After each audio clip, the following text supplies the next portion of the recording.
Démission de l'entraîneur, président menacé, directoire en retrait et tout ça, parce que les supporters sont fâchés. Saviez-vous que l'OM est une copropriété ?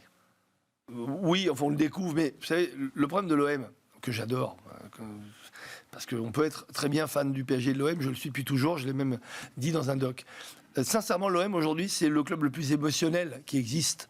Peut-être même dans le monde. Ce qui se passe à l'OM est hallucinant. Surtout quand on voit leurs prestations.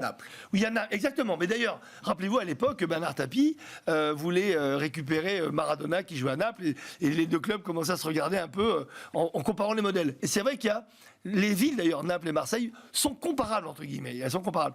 Donc il y a un état d'esprit un peu émotionnel, un peu fort. On dit que ce qui se passe à Marseille ne peut pas arriver ailleurs. La preuve, hier, ils ont fait une prestation extraordinaire contre l'Ajax. C'est hallucinant. 3-3, mais ils auraient pu vraiment l'emporter, vu le nombre de tirs sur le poteau, sur la barre. Donc ça montre que, heureusement, ce qui se passe dans le off, à la présidence et pour la gestion et le management de ce club, pour l'instant ne rejaillit pas sur le terrain. C'est plutôt la bonne nouvelle. Le terrain, on va pas en parler du terrain, mais encore une fois, moi aussi j'aime beaucoup l'OM et j'aurais pas de jugement vis-à-vis de ce club-là, mais c'est du n'importe quoi. On est dans l'émotionnel le plus total, c'est la commedia dell'arte. C'est clair que quand on fait une réunion avec les supporters vont pas aller dans le sens du poil, donc c'était sûr que ça allait péter. Sincèrement, quand on a un entraîneur et qu'on arrive là-dedans, au bout de 3 matchs déjà, on a envie de partir. Mais c'est injouable.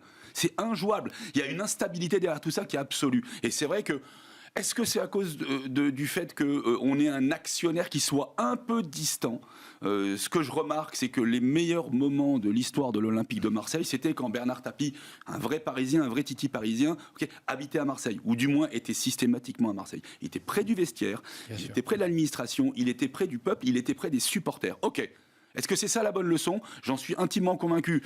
Maintenant, M. McCourt a fait des choses formidables dans le baseball, mais il comprend que non seulement on est dans le pays d'Astérix, mais on est à l'Olympique de Marseille, qui est exactement comme Naples, et le pays de l'Italie du Sud contre l'Italie du Nord. Là, en fait, c'est Marseille contre le monde entier, y compris Paris, et ça va être très difficile à gérer aujourd'hui. En fait, il a fait des belles choses peut-être, mais pour moi, McCourt, c'est un Américain, avec un modèle américain, totalement rationnel et financier, qui ne comprend, excusez-moi, rien du tout à l'âme marseillaise. Il faut le dire. Bah oui. Il faut le dire, c'est pas possible. On peut pas gérer l'OM comme on gère une entreprise. C'est pas vrai.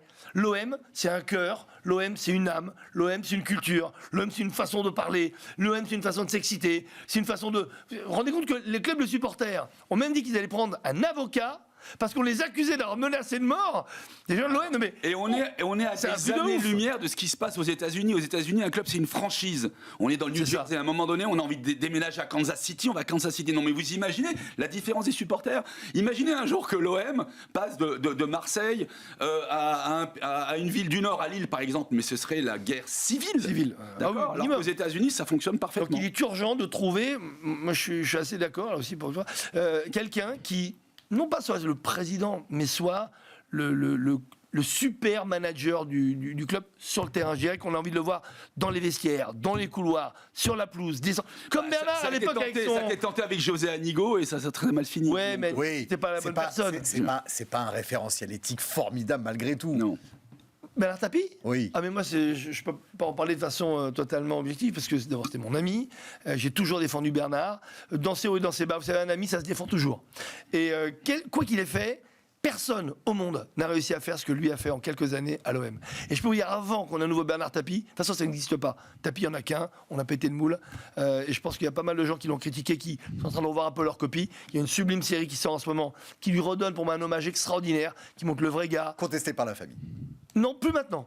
Vous allez voir, contesté a priori. Mais quand on voit aujourd'hui les 6 épisodes, je peux vous dire que c'est difficile de le contester. Donc encore une fois, le nouveau Bernard Tapie, il n'y en aura pas.